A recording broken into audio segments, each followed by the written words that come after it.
With complaint ముఖ్యమంత్రి గారు బోసరాజు మంత్రి ఉన్నాడు. అంటే ప్రభుత్వ పరిస్థితి ఎంత ప్రమాణం ఉంటున్నాడు. ఆయన పోయి వారం రోజులే మంత్రి పోయి మంత్రి పదవి పోయి వారం రోజులు అయింది. కొత్త మంత్రి జాబితాలో కూడా ఆయన లేదు. కొత్త మంత్రి జాబితాలో కూడా ఆయన పేరు లేదు. కానీ ఏదో శాఖ ఉండడం లేదు.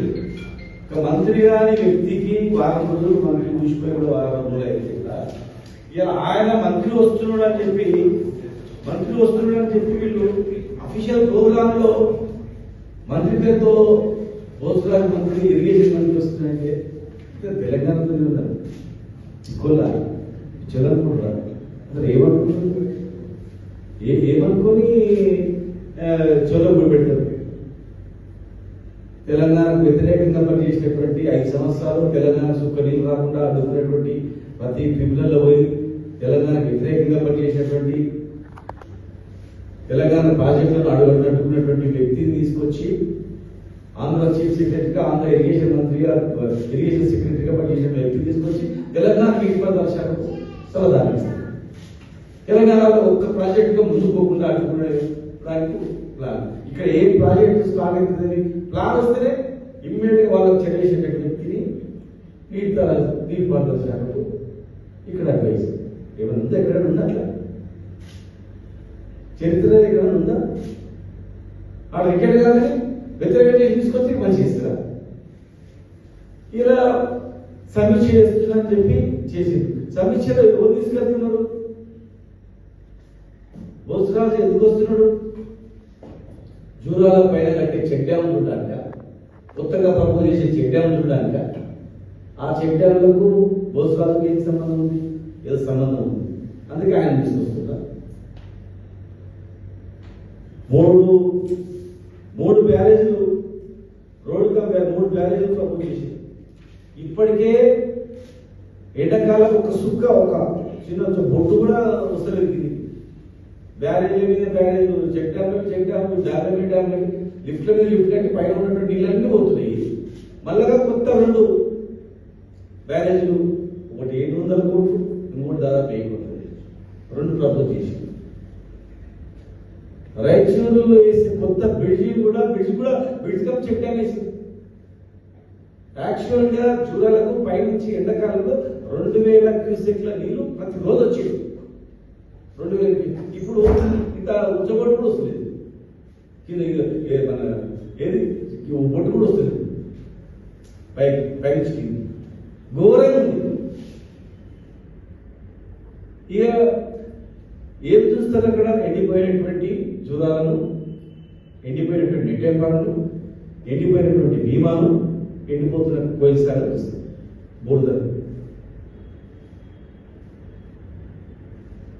మొన్నటి వరకు రైతులు ఎన్ని కష్టాలు అంటారు మహిళా జిల్లాలో. రైతుల నుంచి ఒక సమీక్ష జరిగిందా? ఒక సమీక్ష జరగలేదు. బొట్టు కొంటమన్నారు, ఇత్తనం కొంటమన్నారు. మరి ఇత్తనం కొంటే ఎక్కడ పోయి పండింది? మీ లెక్కల ప్రకారమే 1,40,00,000 మెట్రిక్ టన్నుల ధాన్యం పండింది. 1,40,00,000 మెట్రిక్ టన్నుల ధాన్యం అంటే మీరు 90 లక్షల మెట్రిక్ టన్నులు ఉన్నామని ఒకసారి, 75 లక్షల మెట్రిక్ టన్నులు ఉన్నామని ఇంకోసారి. ఇప్పుడు లాస్ట్కి ఏం చెప్తారు? అఫీషియల్ రికార్డు 60 లక్షల మెట్రిక్ టన్నులు ఉన్నామని.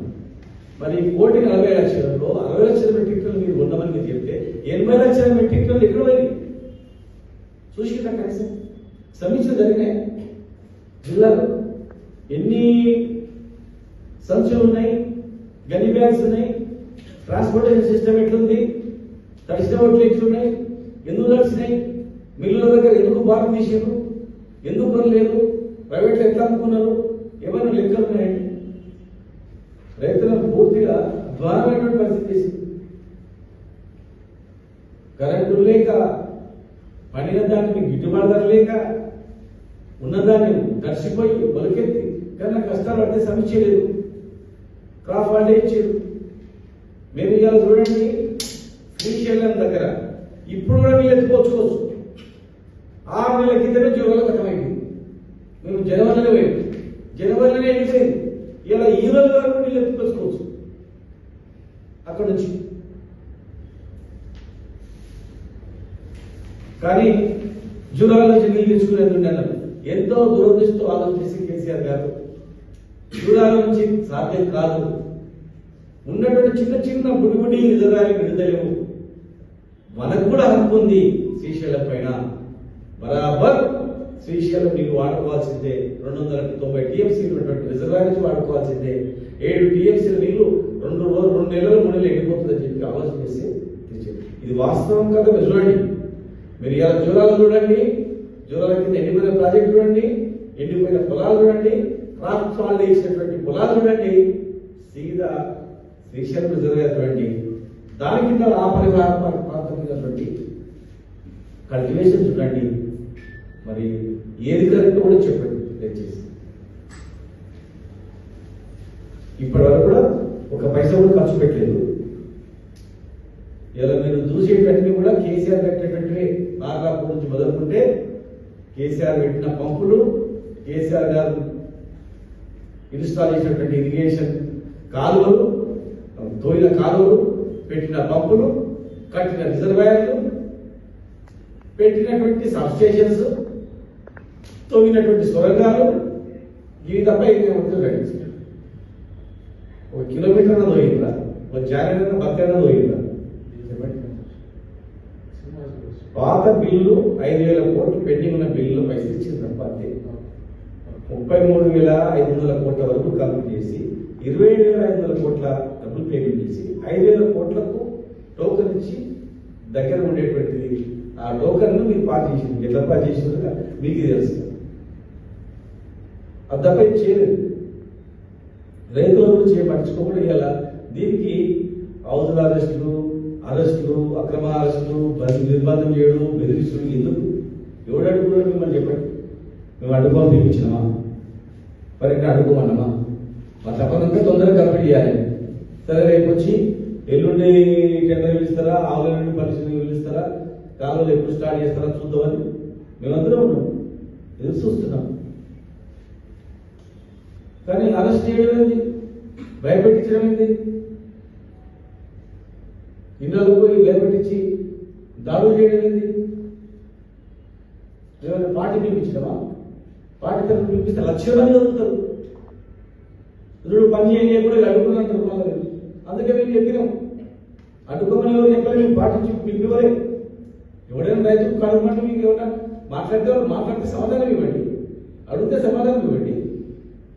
ఇళ్ళలో నిర్బంధించడము, అరెస్టు చేయడము, భయపెట్టేయడము, జైలుకు పంపుతా పెట్టా అని చెప్పడం, ఏమైతే జైలుకు వస్తే కేసు పెడితే ఏమైంది? వస్తే మనం ఆ పౌరులు వచ్చింది ఒక జీవితం ఇస్తాం. ఏముంది మీరు ఏదా ఇక్కడ నుంచే కనిపిస్తున్న భూములు కొడితే ఎండిపోయిన ప్రాజెక్టులు కూడా ఈ నిర్బంధం చేసి భయపడిస్తే కాదు. ఇది విహారయాత్రలా కాకుండా పరిష్కార యాత్రలా తీసుకుంది. కర్ణాటక మంత్రితో ఊడిపోయిన మంత్రితో ఏం పడుతుందండి? కనీసం ఆఫీసర్లకు అవగాహన లేదా? ప్రోగ్రామ్ తయారు చేసే వాళ్ళకు ఇంత అవగాహన లేకుండా ఇరిగేషన్ మంత్రి అని చెప్తారా? అంటే మీ చిత్తశుద్ధి ఎంత ఉంది, మీ ఎఫిషియన్సీ ఎంత ఉందో అర్థమవుతుంది. ఈ అరెస్టులన్నీ బంద్ చేయాలి, ఈ అరెస్టులన్నీ బంద్ చేసి చేయాలి. మరి కలిసిన ధాన్యానికి గిట్టుబాటు ధర ఇవ్వాలి, నష్టపోయిన రైతులకు ఇవ్వాలి, బోనస్ ఇస్తామన్నారు. మరి 1,60,00,000 పడిన ధాన్యానికి మీరు బోనస్ ఇవ్వాలి. మరి ఎక్కడ అమ్ముకున్నా సరే, రైతు ప్రైవేట్లో అమ్ముకున్నా మీరు బోనస్ ఇవ్వాల్సిందే. మీ శాఖ వ్యవసాయ శాఖ ఇన్ఎఫిషియన్సీ వల్ల వాళ్ళు సరైనటువంటి ధాన్యాన్ని కొనుగోలు చేయడానికి సంచులు కానీ ట్రాన్స్పోర్టేషన్ కానీ ఇవన్నీ జాప్యం చేసినందుకు, కొనుగోలు కేంద్రాలు పెట్టినందుకు, సకాలంలో చేయనందుకు నెలల తరబడి కావకాశం. 3 నెలలకు పంట పడితే నెల 2 నెలలు కావకాశం. పంటకు 3 నెలలు అయితే పండిన ధాన్యాన్ని కావాలని వాళ్ళు తెలుసుకున్న రోజుల పైన నెల 2 నెలలు అయింది. కనుక మేము డిమాండ్ చేస్తా ఉన్నాం, 1,60,00,000 ధాన్యానికి బోనస్ ఇస్తామని ఇవ్వాలి. చివరి గింజ వరకు కొంతమన్నారు, కొన్నది సగముడు కొనలేదు. రికార్డులు మీ దగ్గరనే ఉన్నాయి. తడిసిన ధాన్యాన్ని కూడా మీరు నష్టపరిహారం ఇవ్వాలి, మా రైతాంగాన్ని ఆదుకోవాలి. ఇలా బోర్లున్నా ఓట్లు వేసుకోవద్దని మరి అగ్రికల్చర్ మినిస్టర్ చెప్తున్నాం. మరి ఏం వేసుకోవాలో చెప్పండి, మీరు ఏం అందుబాటులో ఉంటుందో చెప్పండి. మరి రైతు బతుకుదేరు వ్యవసాయమే కదా. బోర్లు ఉండగా నువ్వు వ్యవసాయం చేయకుండా ఏం చేస్తావు? మీ సాయం ఏం చేస్తావు? మీరు ఎకరాకి ఏమన్నా 20,000 రూపాయలు ఇస్తారా? ప్రకటించండి, వేసుకోకండి. ఏం చేయకుండా మీరు వ్యవసాయం చేయకండి, దున్నకండి, సేపు చూసుకుంటే ఊసుకోండి అని ప్రకటిస్తే చెప్తున్నారు. ఇరిగేషన్ మంత్రి ఆ పంపులు మునిగిపోతే కూడా చూడడానికి కూడా పోలేదు, పక్కనే మట్టెంపు రిజర్వాయర్ మునిగిపోతుంది. అయినా మేము మా ప్రాజెక్టు కంప్లీట్ కావాలని తప్పన కేఎల్ఐ రిజర్వాయర్ ఒక కేఎల్ఐ కింద ఒక రిజర్వాయర్ లేకపోయే ప్లాన్ చేసిన 60 TMS రిజర్వాయర్తో 400 లక్షల ప్రాజెక్టు డిజైన్ చేసి కేసీఆర్ గారు. అంటే మీరు ఓన్లీ మీరు ఏం చెప్తారు చెప్పిన తర్వాత దాని మీద మేము 400 ఎనర్జీల ప్రాజెక్టు పైన మరి దాని మీద మేము మాట్లాడటం. రైతాంగాన్ని ఆదుకోవాలి, అరెస్టులు బంద్ చేయాలి, ఇమీడియట్గా అతిష్టం వాళ్ళని విడుదల చేయాలి, వేధింపులు గురి చేయొద్దు. దయచేసి ఎవరైనా రైతులకు సమాధానం చెప్పండి, ధైర్యంగా సమాధానం చెప్పించారు తప్ప ఇక మీ ఇష్టం వచ్చినట్టు అరెస్టులు చేస్తాం అది అని చెప్తే మాత్రం మేము కూడా మరి ఏ రకమైనటువంటి పిలుపు ఇవ్వాలి అనేది ఆలోచన చేస్తాం గ్యారెంటీగా. ముందు పైన కర్ణాటక పైన అవుతున్నటువంటి డ్యాములు మరి ఎంతో ఏమిటి ఉపయోగపడుతుందో చెప్పాలి. మొత్తం కట్టిన తర్వాత కింద నీళ్ళు ఎక్కడికి వస్తాయి, ఇప్పటికే వస్తలేవు. ఇక మిగతా ఇంకా 2 చెక్ డ్యాములు పెద్ద ఇంకా 2 బ్యారేజ్లు అంటే ఏముంటుంది కింద కిందకి పెద్ద పెద్ద వరదలు వస్తే తప్ప వచ్చే అవకాశం ఉండదు. కనుక రైతాంగం పైన దృష్టి పెట్టి మరి రైతుల మీద దృష్టి పెట్టి పండిన పంటకు ధర ఇవ్వాలని, పంటలో ఏ ధర చెప్తే గిట్టుబాటు ధర, ఏ ధర చెప్తే వారికి మరి ఏం రైతులతో ప్రకటిస్తారు, ఎవరు ఎంత ప్రకటిస్తారు, ఏం వేసుకోవాలని కూడా ప్రకటించాలి.